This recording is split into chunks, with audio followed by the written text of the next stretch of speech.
Bonjour à tous, merci de nous rejoindre à la une de l'actualité, l'habitat, la santé, l'enseignement, l'hydraulique ou encore le travail au centre des débats à l'Assemblée populaire nationale, des débats autour du plan d'action du gouvernement présenté dimanche par le Premier ministre Ahmadou Yahia.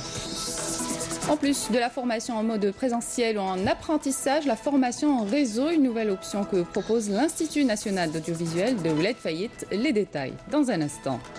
Et puis on revient à la fin de l'édition sur la 9e édition du Festival local de musique et de chansons Chaoui organisé à Khinchla.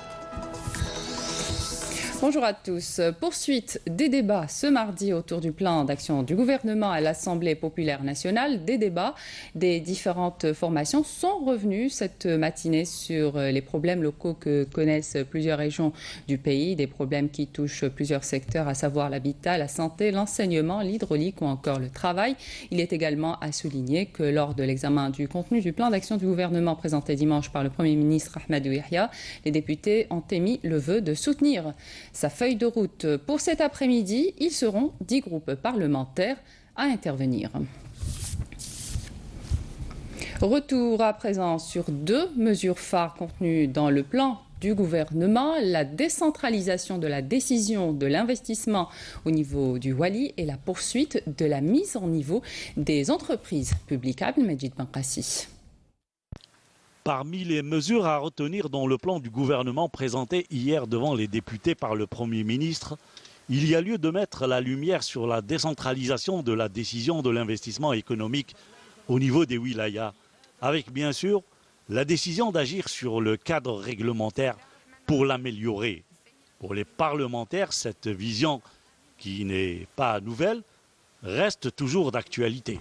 Concernant les projets qui ont un caractère, disons, régional ou local, que le Wali décide sur ça, c'est bien. D'autant plus que vous avez bien entendu, Monsieur le Premier ministre, il a dit qu'on va mettre les Wali en concurrence. C'est-à-dire chaque Wali va devenir en quelque sorte un Wali économique, un grand chef d'entreprise, un manager d'entreprise. C'est-à-dire qu'on doit booster l'investissement de façon telle que chaque wilaya peut prendre la part qui lui revient en matière de développement économique. On parle rapprochement de l'administration vers le citoyen, c'est l'équivalent de faire le caractère économique. C'est même la décision administrative, il faut centraliser la décision.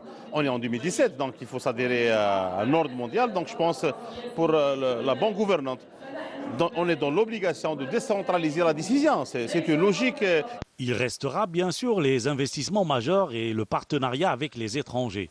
Ceux-là, ils dépendront toujours d'une décision centralisée et surtout du Conseil national de l'investissement. Par contre, s'agissant des grandes entreprises ou bien des grands projets, il est tout à fait normal qu'ils soient centralisés. Pourquoi? Parce que la centralisation va permettre aux décideurs, surtout au Conseil national de l'investissement, de voir quels sont les projets qui ne vont pas saturer la production existante. Quant à la mise à niveau des entreprises publiques par l'État, elle se poursuivra jusqu'à la fin du programme en cours, dont le financement global atteint les 1000 milliards de dinars. Et en parallèle, l'État continuera son effort en direction des entreprises privées pour rejoindre le programme. Condition qu'on ne mette pas à la tête des SGP des gens qui sont défaillants déjà dans le passé et qui sont incapables de développer et de laisser les entreprises publiques de se développer. Il faut qu'on mette des gens à la tête des SGP et des responsables des directions générales qui ont une volonté de le faire. Parce que ce sont les hommes qui font l'entreprise. C'est un engagement du gouvernement. Il reste à réaliser ou à mettre toutes ces propositions sur le terrain. On ne peut pas gérer l'économie avec une mentalité administrative. Il faut un manager spécialisé dans le domaine. Je pense que l'investissement dans les ressources humaines et trouver les gens compétents avec un savoir-faire. On n'est pas en cas de cessation de paiement, non? L'Algérie est encore forte sur le plan économique. Il y a encore des réserves de change, il y a encore une plateforme économique puissante. Donc la mise à niveau de certaines entreprises, c'est de renforcer le réseau économique public en Algérie. La mise à niveau reste un passage obligé pour tout développement économique de l'entreprise. Le général de corps d'armée Ahmed Gaïd Salah, vice-ministre de la Défense nationale, chef d'état-major de l'armée nationale populaire, a présidé hier au nom du président de la République, chef suprême des forces armées, ministre de la Défense nationale, au polygone central de l'ERA Hassib Ahbeh, première région militaire, à la phase finale de la destruction publique du stock de mines antipersonnelles. Amel Messaïd. Cette dernière phase intervient pour couronner de précédentes opérations de destruction de mines antipersonnelles dont la cérémonie de lancement a été présidée par le président de la République le 24 novembre 2004. L'opération s'est déroulée en présence de membres du gouvernement, de membres du corps diplomatique accrédité à Alger, des attachés militaires accrédités et résidents en Algérie, des autorités militaires et des représentants de la société civile aux côtés d'invités étrangers en qualité d'observateurs ainsi que des représentants des médias nationaux. Après l'allocution de bienvenue prononcée par le commandant de la première région militaire, le général-major Habib Chentouf, le général de corps d'armée a donné le coup d'envoi de l'opération de destruction du stock de mines antipersonnelles avant de prononcer une allocution dans laquelle il a souligné le respect de l'Algérie de ses engagements internationaux. C'est pour moi un insigne honneur que de présider au nom de son Excellence, Monsieur le Président de la République, chef suprême des Forces armées, ministre de la Défense nationale, la cérémonie de destruction du stock restant de mines antipersonnelles détenues par l'Armée nationale populaire, en conformité avec nos obligations internationales découlant de la mise en œuvre de la Convention dite d'Ottawa sur l'interdiction de l'emploi, du stockage, de la production et du transfert des mines antipersonnelles et sur leur destruction, conclue à Oslo le 18 septembre 1997 et ratifié par notre pays le 17 décembre 2000. En ce lieu précisément et en date du 24 novembre 2004, son Excellence Monsieur le Président de la République avait souligné que l'Algérie tenait à travers cette cérémonie de destruction de son stock de mines antipersonnelles à démontrer son adhésion active et réelle à la démarche entreprise par la communauté internationale visant à débarrasser le monde de cette arme meurtrière. Par la suite, le général de corps d'armée a rappelé à l'assistance l'allocution de son Excellence le Président de la République lors de sa présidence de la cérémonie de lancement de destruction du stock restant de mines antipersonnelles le 24 novembre 2004. Enfin, Monsieur le Président de la République a ajouté que la signature et la ratification de cette convention par l'Algérie ainsi que l'opération de destruction de son stock de mines antipersonnelles constitue un pas géant sur la voie de l'élimination définitive de cette munition fatale et aveugle. C'est également un engagement international qu'il nous tenait à cœur d'honorer, d'autant que l'Algérie a énormément souffert des séquelles de ce fléau et ose espérer que les dispositions de cette convention soient scrupuleusement respectées par tous. Le général de corps d'armée a affirmé que les résultats réalisés aujourd'hui constituent le fruit d'un travail assidu et des efforts laborieux qui ont été fournis pour délivrer notre pays des mines disséminées par le colonisateur le long de nos frontières est et ouest et qui ont causé des milliers de victimes. Je voudrais juste souligner à cette occasion que les résultats obtenus aujourd'hui n'auraient pu être concrétisés, n'étaient le travail assidu, les efforts laborieux et le suivi rigoureux et permanent sur le terrain.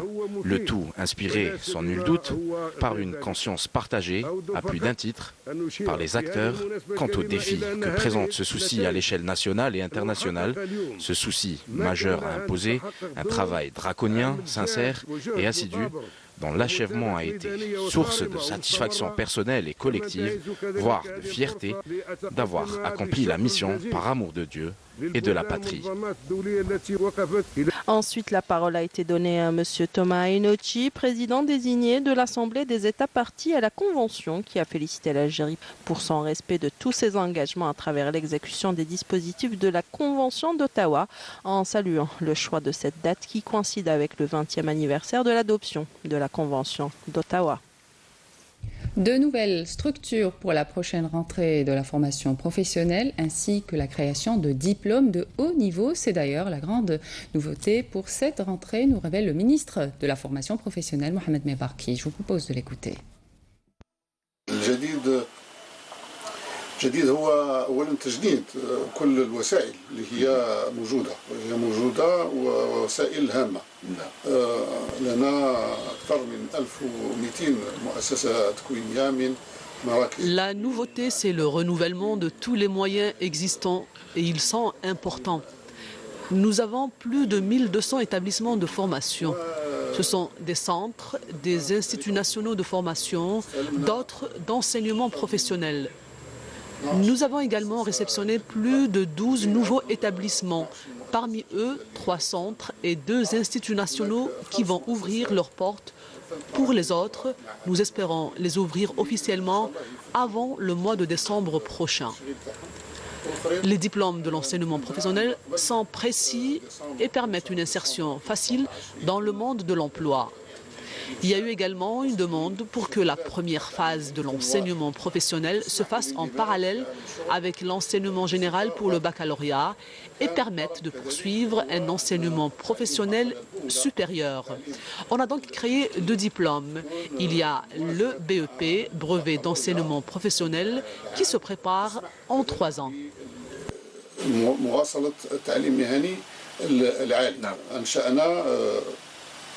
يعني شهادتين، الشهاده الاولى هو البي او بي البروفي de l'enseignement professionnel اللي يتحضر في 3 سنوات. Les nouvelles technologies ont considérablement transformé notre façon d'apprendre. La formation en réseau, une nouvelle option que propose l'Institut national d'audiovisuel de Ouled Fahid, qui dispense d'ailleurs des formations en mode présentiel en apprentissage. Plus de détails avec notre reporter Yasmine Chouir qui a assisté à des journées d'orientation. Reportage. À l'occasion de la rentrée professionnelle 2017-2018, le ministère de tutelle a prévu des sessions d'orientation visant à aider les candidats à envisager les choix les plus judicieux pour leur plan de carrière, à l'exemple de l'Institut national de l'audiovisuel de Ouled Fahid.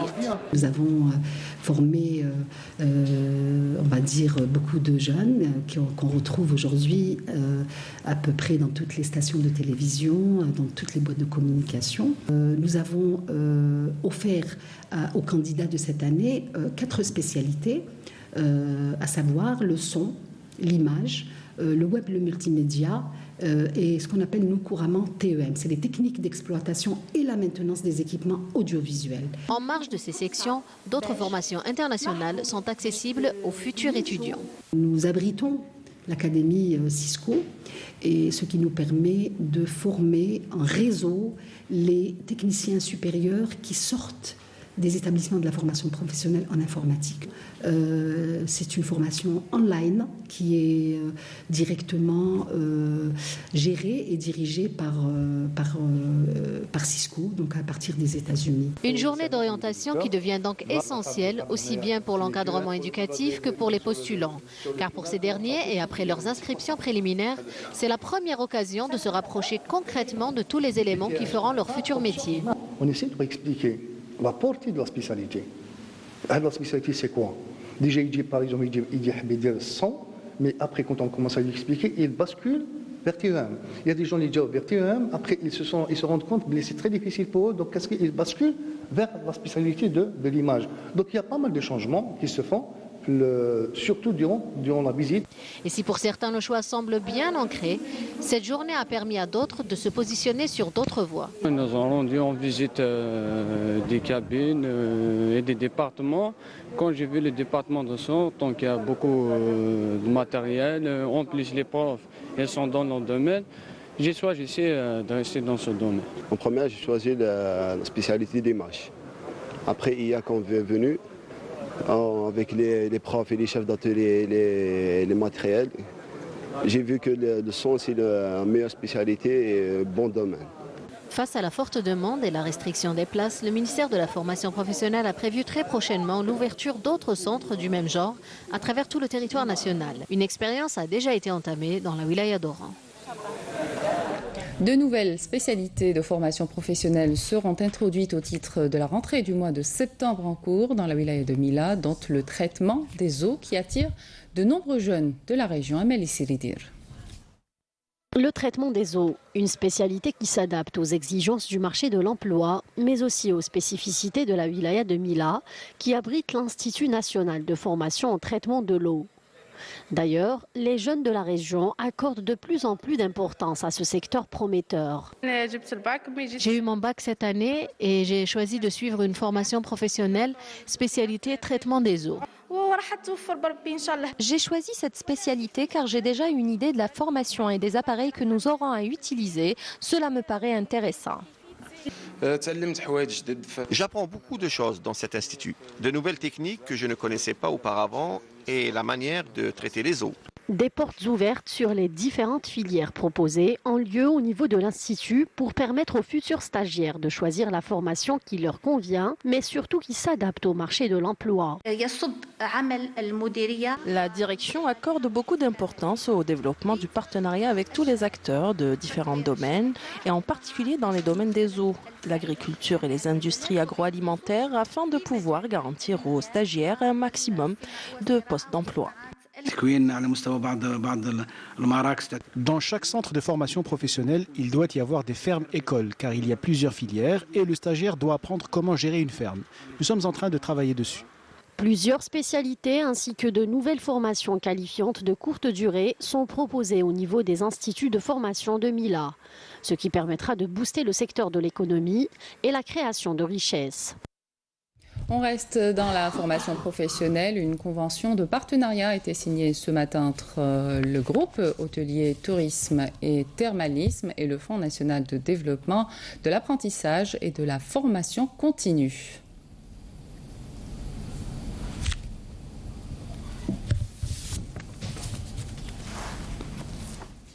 On a signé une convention de travail avec le ministère du Tourisme pour la formation initiale dans des domaines différents, dans des spécialités différentes de ce secteur, et aussi et surtout dans la formation continue des travailleurs déjà recrutés et déjà en poste dans ce secteur. Tout le monde sait que les compétences comme les techniques et les technologies avancent très vite et donc le renouvellement, l'actualisation des connaissances et des compétences des travailleurs doivent être de mise. C'est dans ce sens que nous avons signé cette convention. Cette convention porte sur la formation de 3330 salariés du groupe Hôtellerie, Tourisme et Thermalisme pour une durée de 3 ans qui coïncidera avec la fin des travaux de réhabilitation de certaines infrastructures hôtelières. L'Institut de l'enseignement et de la formation professionnelle de la wilaya de Gardaïa accueille cette année près de 1000 nouveaux candidats. Différents choix de spécialités leur sont proposés. Sohila Djbara. Plus de 1000 candidats ont rejoint cette année l'Institut de l'enseignement et de la formation professionnelle de Gardaïa. Les stagiaires sont orientés selon leurs préférences. Personnellement, j'ai opté pour la gestion et l'économie de l'eau, une spécialité qui me tient à cœur car j'ai une préférence pour les matières scientifiques. Ma spécialité sera l'administration et les réseaux informatiques, une spécialité pour laquelle beaucoup de mes amis ont opté. L'Institut propose déjà une large palette de choix dans différents domaines. Mais pour répondre à la demande croissante des candidats et leur permettre de s'épanouir professionnellement, de nouvelles spécialités ont été rajoutées. Pour cette nouvelle session, l'Institut va ouvrir 7 nouvelles spécialités pour les 935 nouveaux inscrits. Aujourd'hui, on a procédé aux tests écrits pour évaluer les candidats et les aider à faire leur choix. Ces nouvelles spécialités ont été introduites selon les besoins économiques et sociaux de la région, tels que l'électronique, l'électricité ou encore la construction. Et pour faire valoir ces nouvelles spécialités, la direction de la formation professionnelle a organisé une exposition à travers les différents centres que compte la wilaya de Gardaïa. Les candidats auront ainsi une idée plus claire sur les métiers qu'ils devront choisir. Lors de sa rencontre avec les directeurs d'énergie des wilayas, le ministre de l'énergie, Mustafa Guitouni, a insisté sur l'impératif d'impliquer tous les directeurs et les agences de régulation et de contrôle dans la concrétisation du plan d'action du gouvernement, en particulier en ce qui concerne la prospection du pétrole et la rationalisation de la consommation. Écoutez le ministre. Il faut que vous soyez dans ces commissions d'hygiène et de sécurité.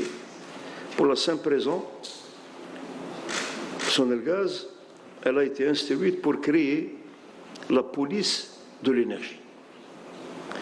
Tout ce qui est élec et gaz, et je pense qu'on va sortir avec cette... C'est une promesse qui nous a été faite. Je pense qu'avant la fin de l'année, on aura une police dans tous les pays du monde. Il y a la police de l'eau, il y a la police de l'énergie, l'électricité et du gaz, Mais cette police, elle est vue différemment suivant chaque pays. Projet SH 2030, c'est la nouvelle stratégie du groupe Sonatrach à l'horizon 2030. C'est ce qu'a révélé Abdelmoumen Outradour, PDG de Sonatrach, à Roud El-Bagel, à Hassim Saoud. On l'écoute. Nous voulons développer la stratégie d'ici l'horizon 2030 pour pouvoir savoir où nous voulons aller. Est-ce que nous allons transformer l'entreprise en entreprise gazière, pétrolière, on va faire du solaire ou d'autres activités. Donc on va voir la vision, on va développer les objectifs et à partir des objectifs, on va voir les moyens à mettre en œuvre pour mettre l'organisation nécessaire pour nous mener à l'horizon 2030. Tébessa veut devenir un véritable pôle universitaire. La wilaya compte déjà une grande université, celle de l'Arbit Bessi. Elle prévoit de se doter à l'avenir d'un nouveau pôle universitaire de 40 000 places pédagogiques. Bouchaboli. 6 000 étudiants sont sortis cette année de l'université l'Arbit Bessi de Tébessa, qui compte 28 000 étudiants, dont 7 000 nouveaux inscrits. L'université propose 53 spécialités en licence et 54 en master. Et cette année, elle encadre pas moins de 25 projets de doctorat. Nous avons à faire de cet établissement un véritable pôle universitaire qui propose toutes les spécialités choisies par les étudiants de cette région. On évitera ainsi aux bacheliers les difficultés qu'ils peuvent rencontrer, notamment de transport, en allant dans d'autres universités du pays. Par ailleurs, un nouveau pôle universitaire viendra renforcer le secteur de l'enseignement supérieur dans la wilaya. Le pôle en question est en cours de réalisation. Il comptera un institut de lettres et un institut des sciences humaines. Ce futur pôle aura une grande capacité d'accueil. Il comptera 40 000 places pédagogiques et 25 000 lits. On a commencé avec un premier programme qui comprend 8 000 places pédagogiques et 4 000 lits. 2 000 pour les filles et 2 000 pour les garçons avec toutes les annexes nécessaires. Actuellement, on est à 70%. En attendant le nouveau pôle, l'université l'Arbit Bessi, qui propose plus de 100 spécialités, est parfaitement en mesure de répondre aux besoins immédiats des étudiants de la région. Dans la wilaya de Skikda, plusieurs projets de logements ont été réalisés, comme celui des 11 148 logements. Seul problème, ces cités ne disposent pas d'établissements éducatifs, un vrai casse-tête pour les futurs élèves et leurs parents. Farah Hamadesh. Après la joie d'emménager dans leur nouveau logement, ces familles se sont retrouvées confrontées au problème d'absence d'école dans la cité. Mon fils doit parcourir 6 km pour rejoindre l'établissement le plus proche. En plus, le transport est rare. En effet, dans ce complexe immobilier de plus de 11 000 logements répartis sur 4 cités, on ne trouve aucune école. La réalisation d'un collège a bien été lancée, mais jusqu'à ce jour, rien n'est sorti de terre.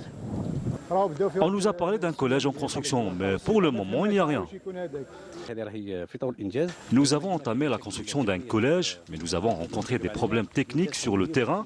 On doit planter plus de 160 pieux pour réaliser la structure.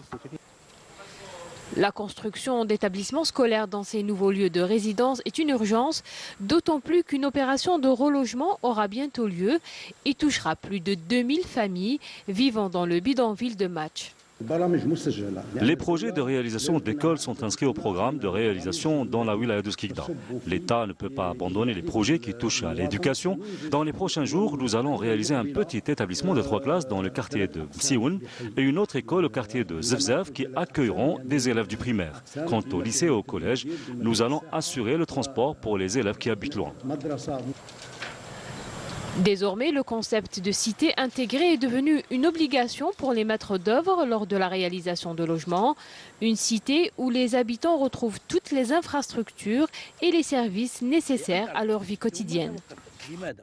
Dans le sud du pays, à Ouargla, plus précisément, une polyclinique vient d'être mise à la disposition des habitants. L'équipe médicale assure ses fonctions malgré la surcharge des patients. Une nette amélioration a été enregistrée grâce à la bonne organisation. Reportage Hajar Ben Kerran, commentaire Hassib Abdallah. Cette polyclinique de proximité, Bazizi Abdelrahman dans la wilaya de Ouargla, s'en sort plutôt bien depuis l'introduction du système informatique et l'utilisation d'un nouveau matériel médical. Les services ont été améliorés et les patients satisfaits. On est bien accueillis et nous avons droit à de bons services. Avec l'introduction de l'informatisation, tout est devenu plus organisé. Chacun attend son tour désormais. Dans cette polyclinique, les malades ont droit à des soins d'urgence, des soins dentaires, des consultations de médecins généralistes et un service de vaccination. On y trouve aussi un laboratoire et une salle de radiologie. Les femmes peuvent quant à elles profiter d'un suivi de grossesse et post-accouchement. Tout est organisé et les soins sont programmés. Mais les cas urgents sont prioritaires, bien sûr. Les médecins travaillent en brigade. La première assure les matinées, la deuxième les après-midi, une troisième brigade est programmée pour la nuit. L'équipe médicale et paramédicale travaille 24 heures sur 24, mais cela reste malheureusement insuffisant pour répondre à toutes les sollicitations. Nous avons une surcharge de malades parce que la population est en croissance continue.